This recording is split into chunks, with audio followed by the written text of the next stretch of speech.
তথ্য উপদেষ্টা মাহফুজ আলমের বিস্ফোরক মন্তব্য, আওয়ামী লীগ মাজারকেন্দ্রিক দরবারগুলোর সঙ্গে সংযোগ তৈরির চেষ্টা করছে। দর্শক, তথ্য উপদেষ্টা মাহফুজ আলম যে মন্তব্য করেছেন তার বিস্তারিত জানাতে আপনাদের সঙ্গে আছি আমি ইকবাল হাসান ফরিদ। ভিডিওটি ভালো লাগলে লাইক, কমেন্ট ও শেয়ার করবেন এবং আমার চ্যানেলটি সাবস্ক্রাইব করে সঙ্গেই থাকবেন। দর্শক, গণ অভ্যুত্থানে পতনের পর নিষিদ্ধ ঘোষিত আওয়ামী লীগ এখন দেশের মাজারকেন্দ্রিক দরবারগুলোর সঙ্গে যোগাযোগ স্থাপনের চেষ্টা করছে, এমন মন্তব্য করেছেন সরকারের তথ্য উপদেষ্টা মাহফুজ আলম। শনিবার রাজধানীর সেগুনবাগিচায় বিএমএ ভবনে সুফি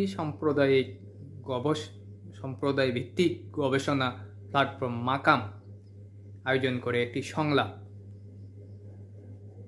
সেই সংলাপের বক্তৃতা প্রদানকালে মাহফুজ আলম বলেন, আওয়ামী লীগ এখন দরবারগুলোর সঙ্গে সংযোগ তৈরির চেষ্টা করছে বলে শুনতে পেয়েছি।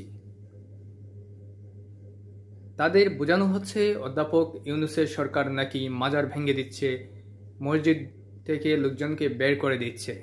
তিনি জানান, গত 15 বছরে সুফি ঘরানার সঙ্গে আওয়ামী লীগের একটি সম্পর্ক তৈরি হয়েছিল, যেখানে আওয়ামী লীগ তাদের সুরক্ষা দেবে আর সুফিরা আওয়ামী লীগকে ভোট দেবে। এই বিনিময়ে ধর্মীয় রাজনীতিতে আটকে আছে এবং কওমি মহলও এই প্রভাব থেকে মুক্ত নয়। তথ্য উপদেষ্টা আরও বলেন, ধর্মীয় জনগোষ্ঠী লড়াই করবে, মব তৈরি করবে, এমন ভয় না পেয়ে বিষয়টি রাষ্ট্রীয়, রাজনৈতিক ও নীতিগত দিক থেকে দেখতে হবে।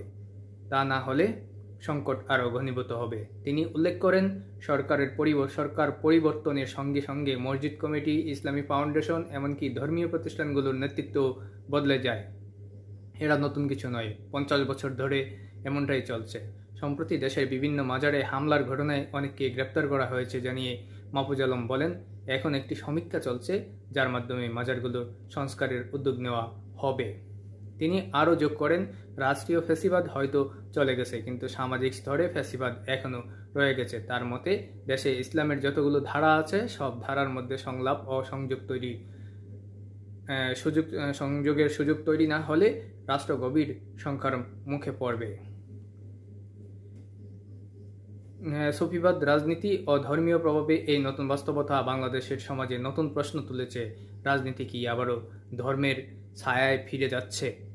এমন মন্তব্য করেছেন কেউ কেউ। তারা বলছেন যে মাহফুজ আলমের বক্তব্য যদি